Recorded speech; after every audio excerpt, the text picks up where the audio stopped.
Assalamualaikum warahmatullahi wabarakatuh. Perkenalkan, nama saya Muhammad Ilyas Agustono. Saya akan menjelaskan yang saya pelajari dari Orkom dalam semester kedua di Fasilkom Unsri Teknik Informatika. Dimulai dari apa itu Orkom? Orkom merupakan singkatan dari Organisasi dan Arsitektur Komputer. Meskipun kedua istilah ini berkaitan dengan sistem komputer, ada perbedaan antara organisasi komputer dan arsitektur komputer. Organisasi komputer lebih fokus pada cara sistem komputer diimplementasikan secara fisik, termasuk bagaimana komponen hardware disusun dan dihubungkan satu sama lain untuk menciptakan sebuah sistem komputer yang lengkap. Organisasi komputer juga mencakup studi tentang cara kerja komponen-komponen tersebut, termasuk bagaimana instruksi dijalankan pada level hardware. Sementara itu, arsitektur komputer lebih fokus pada cara sistem komputer dirancang, termasuk bagaimana instruksi ditulis dan diorganisasi pada level software, dan bagaimana sistem operasi dan aplikasi dapat dijalankan pada level hardware.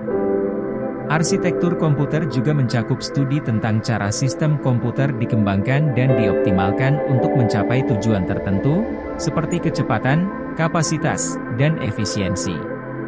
Secara umum, organisasi komputer dan arsitektur komputer saling terkait dan saling mempengaruhi. Organisasi komputer memberikan dasar fisik untuk sistem komputer, sementara arsitektur komputer menentukan bagaimana sistem tersebut berfungsi secara keseluruhan. Fungsi dasar komputer. Fungsi dasar komputer terbagi menjadi 4 yakni data movement, data control, data storage, dan data processing. Data movement, fungsi ini berkaitan dengan bagaimana data dipindahkan antara berbagai komponen dalam sistem komputer, seperti dari perangkat input ke memori atau dari memori ke perangkat output. Data movement ini dapat dilakukan melalui jalur-jalur yang telah dirancang pada sistem komputer.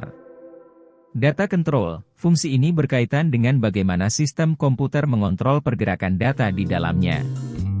Fungsi ini mencakup proses kontrol terhadap data yang dimasukkan ke dalam sistem, seperti validasi data, penyimpanan data, dan pengaturan alur data yang keluar dari sistem.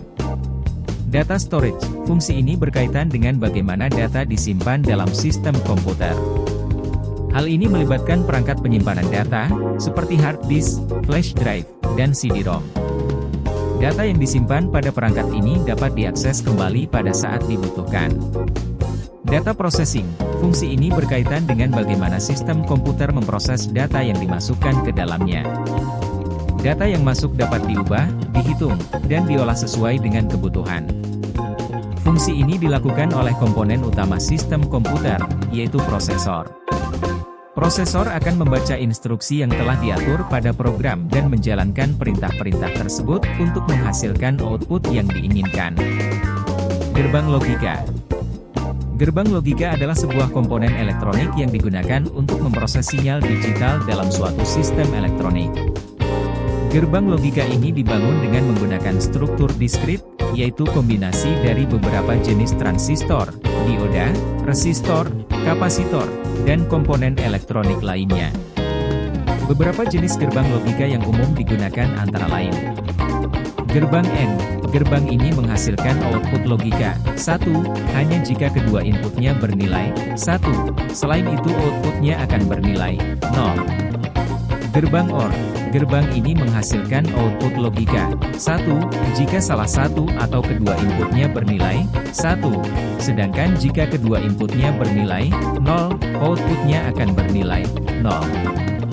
Gerbang NOT. Gerbang ini menghasilkan output yang merupakan kebalikan dari inputnya.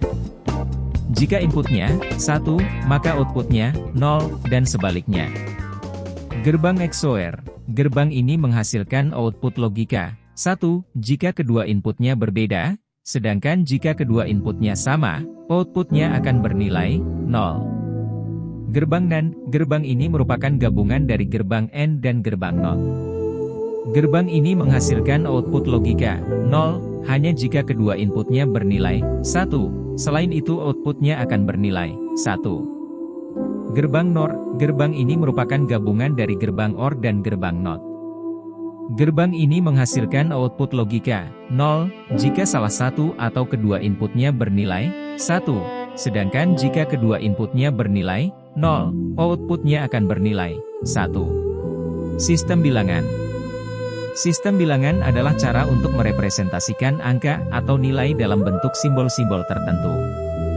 Sistem bilangan yang paling umum digunakan adalah sistem bilangan desimal, yaitu sistem bilangan dengan basis 10, yang menggunakan 10 simbol berupa 0 sampai 9 untuk merepresentasikan semua nilai. Namun, dalam matematika dan komputer, terdapat beberapa jenis sistem bilangan lainnya yang juga digunakan, yaitu sistem bilangan biner. Sistem bilangan biner menggunakan basis 2 dan hanya menggunakan 2 simbol, yaitu 0 dan 1. Sistem ini sering digunakan dalam komputer karena dapat merepresentasikan nilai logika, 0 dan 1, yang digunakan dalam sirkuit elektronik. Sistem bilangan oktal.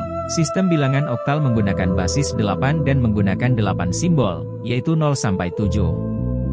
Sistem ini digunakan dalam beberapa aplikasi seperti sistem penomoran alat-alat elektronik. Sistem bilangan heksadesimal. Sistem bilangan heksadesimal menggunakan basis 16 dan menggunakan 16 simbol, yaitu 0 sampai 9, berserta A, B, C, D, E, dan F yang berfungsi menggantikan nilai 10 sampai 15. Sistem ini sering digunakan dalam komputer untuk merepresentasikan alamat memori atau warna. Sekian ringkasan saya. Wassalamualaikum warahmatullahi wabarakatuh.